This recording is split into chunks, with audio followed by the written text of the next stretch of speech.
Salut tout le monde et bienvenue dans ce tutoriel où nous allons analyser l'assemblage d'une bielle et d'un piston en utilisant des connecteurs mécaniques pour simuler les interactions entre les composants. Dans cette partie, nous allons voir pourquoi nous utilisons des connecteurs mécaniques au lieu d'assemblages rigides et comment ils permettent de mieux modéliser le comportement réel de notre système.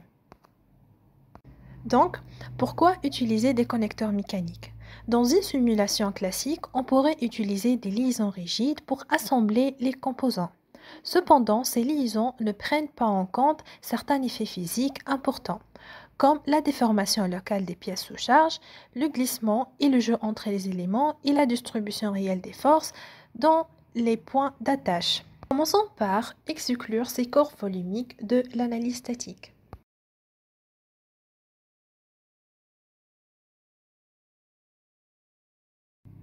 Le premier type de connecteur que nous allons utiliser est le pin connector.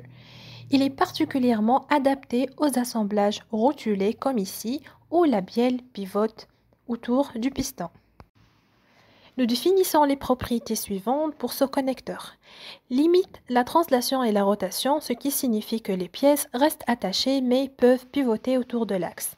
Type distribué, ce qui permet de mieux répartir la charge sur toute la surface de contact. Matériau acier allié correspond aux propriétés mécaniques des pièces. Contrainte de traction de 500 mm² assurant une résistance suffisante sous charge.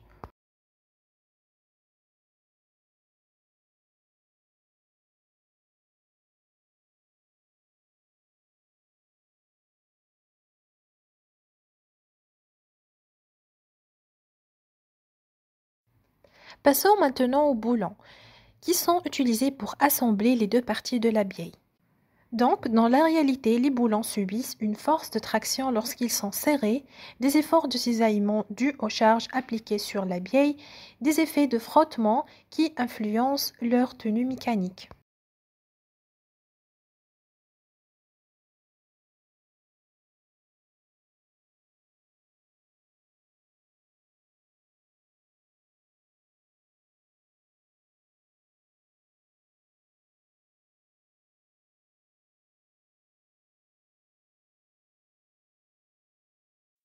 Alors, pour modéliser ces effets, nous utilisons le bolt connector avec les paramètres suivants.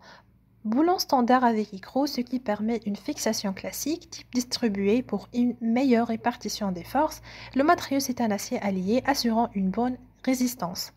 Aussi le filetage de 1,2 par millimètre représentant les caractéristiques du filetage réel. Donc le précharge est de 2,5 newtons par mètre correspond au serrage du boulon et le coefficient de friction de 0,2 influençant le glissement sous charge.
Donc, une fois le connecteur défini, nous lançons la simulation et analysons la répartition des contraintes dans l'assemblage. Cela nous permet de vérifier si les connecteurs sont bien dimensionnés et ils respectent les critères de résistance mécanique. Cette approche nous permet d'optimiser la conception et d'anticiper les défaillances potentielles en conditions réelles.